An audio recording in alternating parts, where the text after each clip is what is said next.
আজকে একটা মাস আজকে একটা মাস বসা, একটা মাস বসা। কোনোমি যাইতেও পারি না, কোনো একটা কাজ কাম করতেও পারি না, আর কাজ কামও খুব কম। তারপরেও যে কোনোমি যায় যে কাম খুঁজমু, এরকম কোনো সিস্টেমও নাই।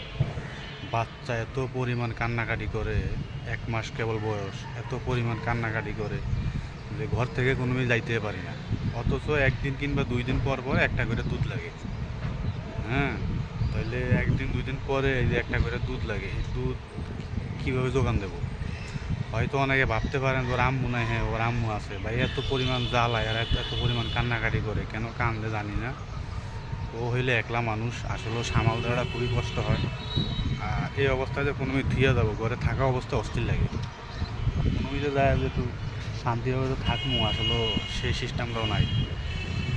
তো এই আর কি অবস্থা। তো বাচ্চা আসলে মুসরা মুসরি অনেক কান্নাকাটি করে, কিসের জন্য যে কান্দে মানে বুঝি না ভাই। কারো কাছে যদি এরকম কোনো সলিউশন থাকে, যে এই কোনো বুদ্ধিটা থাকে যে এইটা করলে হয়তো মানে কান্নাকাটিটা কমবো, তাহলে অবশ্যই ভাই একটু জানায়ও, তাহলে আমার খুব ভালো হইব ভাই। কান্নাকাটি করলে আসলে বাপ মার মনে ভালো লাগে না, অস্থির লাগে। খাওয়া দাওয়াও তেমন মন বসে না কোনো জায়গায়।